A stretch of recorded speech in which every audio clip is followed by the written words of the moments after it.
ছাদে গাছ লাগানো যেমন সুবিধা আছে, প্রচুর রোদ পাওয়া যায়, অসুবিধারও শেষ নাই। এই যে ছাদটা বেশি অতিরিক্ত উপরে হওয়াতে প্রতিনিয়ত গাছগুলো পড়ে পড়ে ভেঙে ভেঙে সব শেষ হয়ে যাচ্ছে। এই যে পড়ছে, ওই যে দেখেন মেহেদি গাছের অবস্থা। আরও পেঁপে গাছটাও পড়ে গেছিল, এটা আবার আমার হাজব্যান্ড উঠাই দিছে। মানে কি বলবো। তো যাই হোক, আসছি আজকে ছাদের থেকে কিছু চাল কুমড়া নিয়ে যাব, কারণ বেশিরভাগ চাল কুমড়ায় বড় হয়ে গেছে। আমি এতগুলা চাল কুমড়া তো আর পাকাবো না। তো দেখা যাক আজকে কয়টা নেওয়া যায় চাল কুমড়া। তো বিসমিল্লাহ বলে শুরু করি। এখানে এই মাচা থেকে আমি এই নিয়ে দ্বিতীয়বার হারভেস্ট করতেছি। এর আগে একটা পারছিলাম। বিসমিল্লাহ বিসমিল্লাহ বিসমিল্লাহ। এই জাতটা আবার একটু ভিন্ন টাইপের, ওই জাতটা আবার একটু ভিন্ন টাইপের। তো দেখা যাক দুইটা মিলে। এই চাল কুমড়াটা কিন্তু পারবো না। মাশাআল্লাহ অনেক বড় হয়েছে। আর এটা বীজ রাখবো। বিসমিল্লাহ। এই যে শুরু করলাম। খারাপ লাগে এত কষ্ট করার পর আপনি গাছ লাগান, যদি সেগুলো নষ্ট হয়ে যায় তখন সত্যি সত্যিই খারাপ লাগে।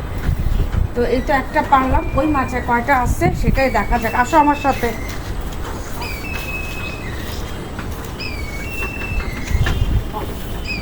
কারণ এগুলো পাকায় লাভ নেই, ঠিক আছে। এই যে একটা এখানে এগুলো বড় হয়ে গেছে। এই যে এটাও পেরে নিব।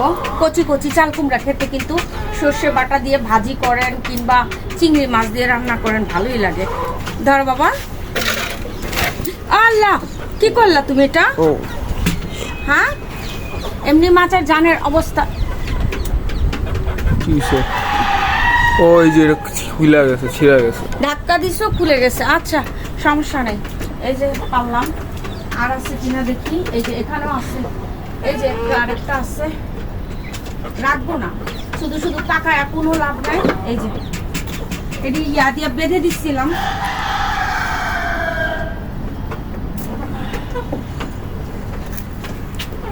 দাও, ওটাও দাও। 4-5টা পারবো, 4-5টা আছে। তো এগুলো একটু রেখে আসি।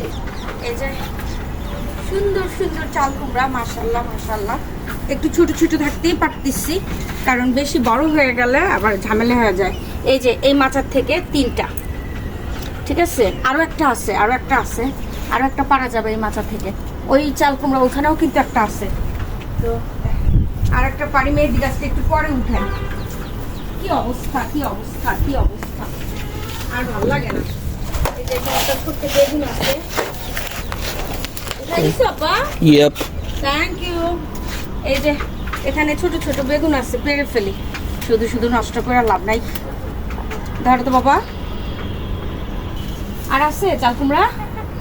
এই যে আল্লাহর রহমত, আমার দুনদুন কিন্তু পাকার সময় হয়ে গেছে। মাচাটা যায় যায় অবস্থা, আবার নতুন করে আসবে আল্লাহ যদি চায়।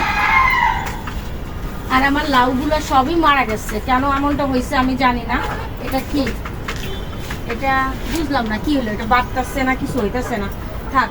তো মোটামুটি 4টা চাল কুমড়া পারছি। এই যে সব লন্ড ভন্ড। ভেন্ডি কিছু পাইরা নেই, ভেন্ডিগুলা এমনি ভেঙে গেছে, পাড়াও লাগে নেই। আর ওই পাশেও কিছু ভেন্ডি আছে, উঠাবো কি উঠাবো না বুঝতে পারতেছি না, কারণ ভেন্ডি অলমোস্ট বাসায় অনেকগুলো আছে। না থাক, ওগুলো বীজ থাকবে, বীজ থাকুক।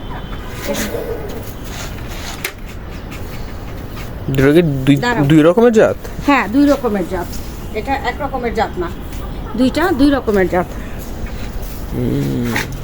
আলহামদুলিল্লাহ আলহামদুলিল্লাহ আলহামদুলিল্লাহ।